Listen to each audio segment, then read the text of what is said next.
Hello and welcome to Operation Crypto. Today we're going to do some analysis on the project DigiByte. We'll run over the website and have a look into what the project is all about. We'll then jump on to CoinMarketCap and have a look at some key statistics. And then we'll finish up by looking on TradingView and having a look at what's been going on with the price action today and what we could expect in the coming weeks and months.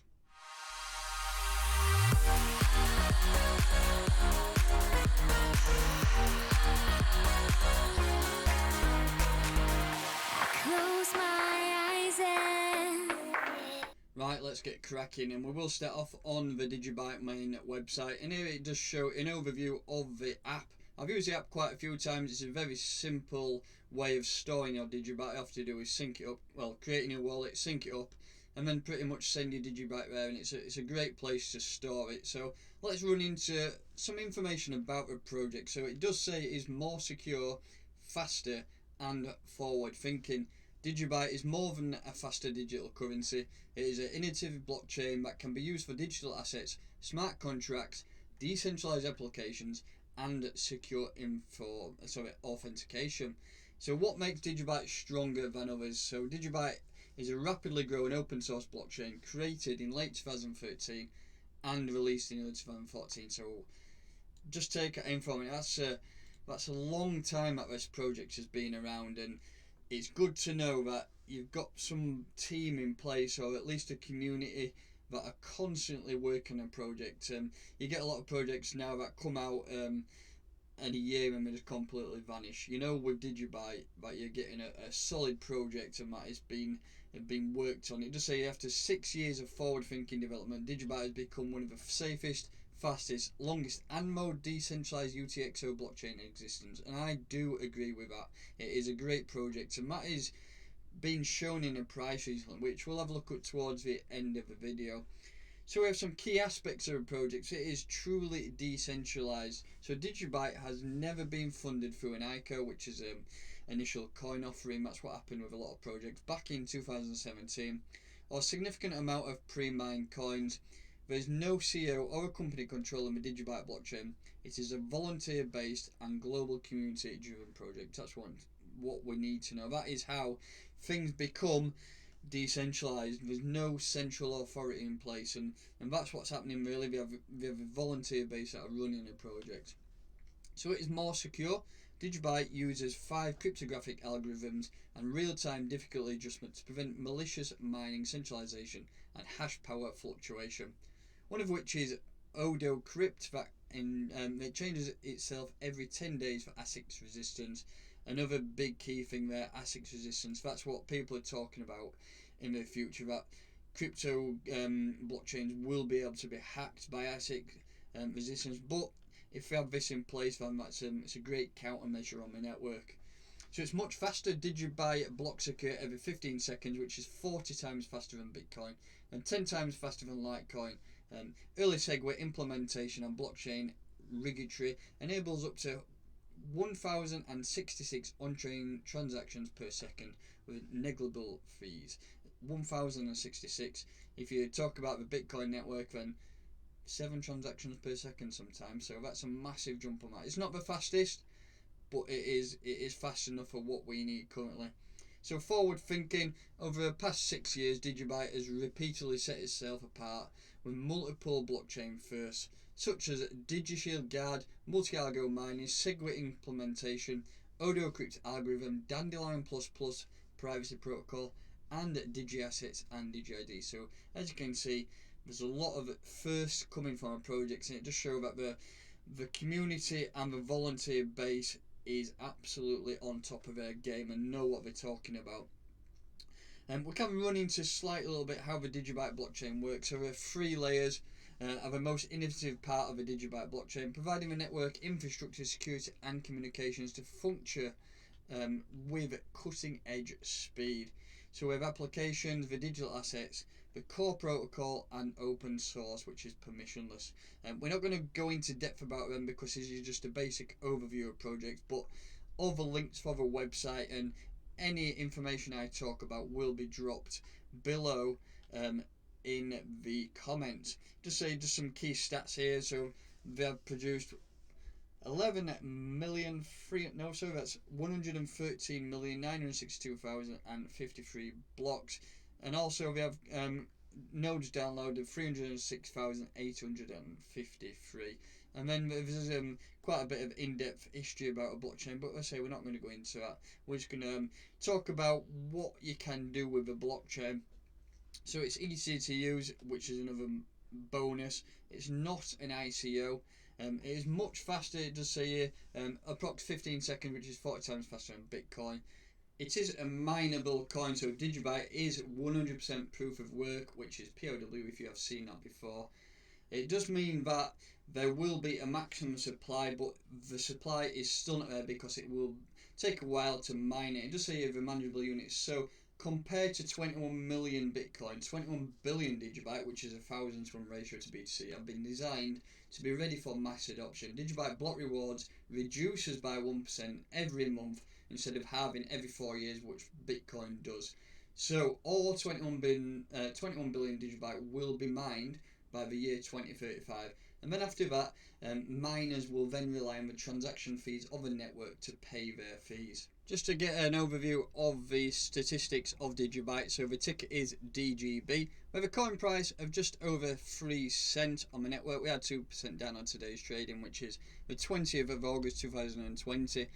Currently, we are ranked 41 out of all cryptocurrencies that are listed on CoinMarketCap. Here we have confirmation that the maximum supply of DigiByte will always be 21 billion, and so far 13.4 billion of those have been mined and are in circulation, trading and held in people's wallets. We have a market cap of $426 million. Scrolling to the market pairs where we are trading, where we're getting the most volume. So as you can see, Binance was a listing this year, and it's getting quite a bit of volume there against BTC and USDT, but as you can see, we're a top 50 coin, so we are listed in a lot of places. It's a great coin to hold. I've been holding this from probably 2018 towards the beginning. What I want to do is just look at the all-time highs to see where we've been in the past. As you can see, look at our crazy chart. So the all-time highs, we did it 14 cents, and that was again in that 2017 bull run, which did end up in January 2018, and a lot of altcoins did it their all-time highs then, and ever since then it's been on pretty much a downtrend. We will jump over to a chart, see what's been going on in a bit of a technical analysis way on the price action, see where we could potentially go in the future. Jumping over to TradingView, we'll just do a little bit of technical analysis. I don't want to go too in depth throughout this, but I'm going to use DigiByte against Tether chart. This is on Bittrex. It doesn't go back as far as I want, but we've got some good data on here which we can analyse and see what's potentially going to happen in the future in regards to an investment opportunity. So what I'm going to do first is just mark up a couple of key levels of support and resistance and see where we can potentially go. So where you can see we have an area there, we're wicked off that acted as resistance, support and acts as resistance, and we've come all the way through. We've not wicked it in recently, but you can see we have touched that a few times, so we'll change that to the weekly. I just want to get a little bit of structure in place here. As you can see there, we acted as resistance. Acted as resistance again there, but we did eventually break through. Let's see if we can see any more. See if we can get any lower down. As you can see, we've got a level there right on top of that wick, so it acts as resistance, come back down, and you can see we've hit that resistance quite a few times, but then eventually we did break through on 27th of July, and it's been on quite a good run recently. And just see if we can identify any lower levels. As you can see, we have one there as well. So it acted as resistance there, and then we bounced off it as support. I don't think I want to put any more. We've got quite a few levels there on the weekly level, so we'll drop into the daily time frame. As you can see here, I just want to, where's 13th of March? So the 13th of March is when Bitcoin had that 57% dump, and that was due to COVID-19 hitting America, and everyone went into lockdown, and Bitcoin absolutely dumped. But it's been on a great rise since. If we just mark it as a price, so the 13th of March was about bottom week there, all the way up to the yearly highs. Look at that for a move. If you bought DigiByte around these levels last year, then you would have been in for one hell of a ride. If you Hopefully you manage to sell some up on the way and take profit, but if not, if you're a long-term holder, then it's been an absolute great rise in your portfolio. Will be looking very, very good currently. But what I want to do first is just, before putting a scenario on where I think we can go, I just want to mark a couple of levels up on the daily. So we'll change that there. As you can see there, we hit some daily levels and it acted as resistance quite a few times, and then we bounced off it there and it shot up. I don't want to put too many in here because we'll use the Fibonacci as entry points. I'll tell you what that will do. What I'm going to do now is put the Fibonacci on. First of all, start off in a bearish scenario, but this is only for investment advice where you could potentially buy in. So we'll use the Fibonacci for this, and we'll take the bottom of that move all the way up to the top of the move. Just get that a little bit more on, there you go. So what usually happens when you get some big retracements, I mean, we have started to roll over now, but that doesn't mean anything. It could just be a bit of relief like this, and we could start to push further back up and try and hit 4 cent area. But things in cryptocurrencies tend to move fast, and there is always potential that we could move down in price. And a big area usually to target is a 618 on the Fibonacci.